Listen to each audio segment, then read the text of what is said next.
You ask Tiger to solve. This deals with linear equations with one unknown.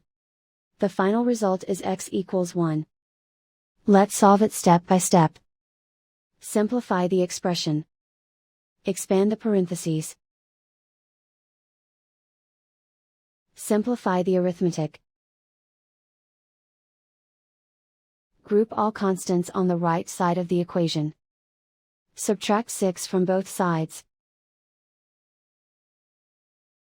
Simplify the arithmetic.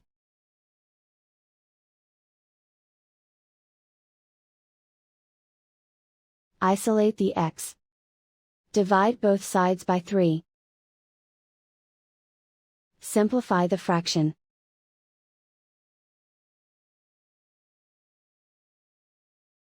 And so the final result is x equals 1.